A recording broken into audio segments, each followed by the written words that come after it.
खमा गनी हर हर महादेव। हेलो दोस्तों, welcome to चोई टॉक्स विद कोमल सिंह। आज मैं मेरे शिव परिचय का एपिसोड रेज्यूम कर रही हूँ आफ्टर अ छुट्टी का ब्रेक।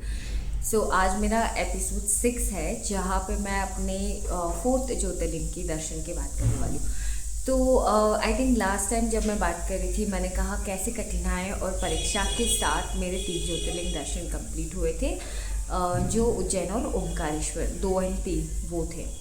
तो जो मेरा चौथा ज्योतिर्लिंग था वो था काशी विश्वनाथ वाराणसी का। वो इन अ वे मेरी बकेट लिस्ट में कंप्लीटेड है, बट शास्त्रों के हिसाब से अभी कंप्लीटेड नहीं माना जाता। मैं उसका रीज़न भी क्यों एंड में बताऊंगी।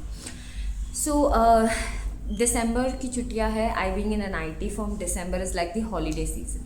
तो हमने करा क्या, हॉलीडे सीजन में वी टुक अ ब्रेक। मैं अपने कलीग्स के साथ गई थी नेपाल। नेपाल में इटिनरी में मेरा प्लान था पशुपतिनाथ मंदिर दर्शन करने का, जो बहुत अच्छे से दर्शन हुए। एंड आई थिंक मेरे कोई एक वीडियो में मैंने शायद एक रुद्राक्ष माला पकड़ी थी मेरे हाथ में, and I keep that very close to me जब भी मैं प्रार्थना या पूजा करती हूँ।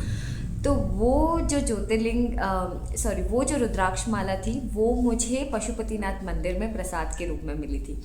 तो कहते हैं ना कि मंदिर का बुलावा और मंदिर में जो भी प्रसाद रूपी मिलना सब तय होता है, एंड इट्स प्योरली भगवान की इच्छा। आपका कुछ नहीं चलता है, क्योंकि जब हम गए थे हम कुछ 7-8 लोग थे उस ग्रुप में, एंड आउट ऑफ द 7-8 लोग 2 लोगों को रुद्राक्ष माला मिली थी। मुझे रुद्राक्ष की पूरी माला मिली थी और मेरे एक साथी को एक रुद्राक्ष का बीज मिला था। और मान्यता है कि रुद्राक्ष का मिलना पशुपतिनाथ मंदिर में बहुत ही शुभ संकेत होता है।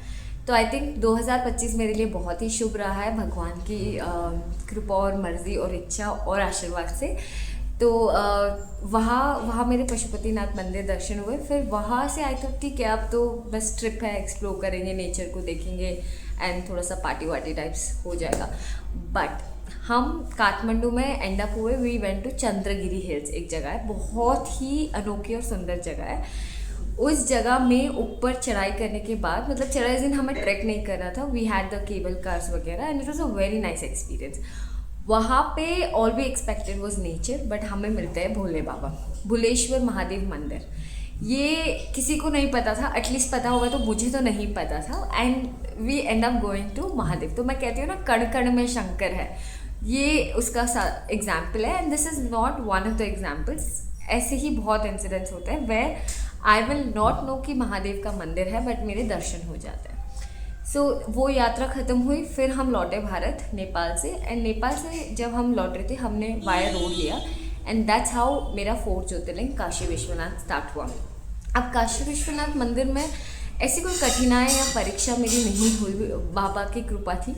बट मेरे जो काल भैरव मंदिर है बनारस वाराणसी में, वहाँ दर्शन मेरे अभी नहीं हुए, क्योंकि मेरे पास एक ही दिन था। मुझे दर्शन करके मुझे दूसरी जगह निकलना था। तो आई रियलाइज्ड कि एंड आई एम श्योर काफ़ी लोगों को पता होगा कि वहाँ की मान्यता है कि पहले आप कोटवाल यानी काल भैरव की परमिशन लो वाराणसी में रुकने के लिए, फिर आप जाते हो बाबा के दर्शन करने के लिए। मैं एज इट इज़ गंगा मैया में स्नान करके दर्शन के लिए चली गई।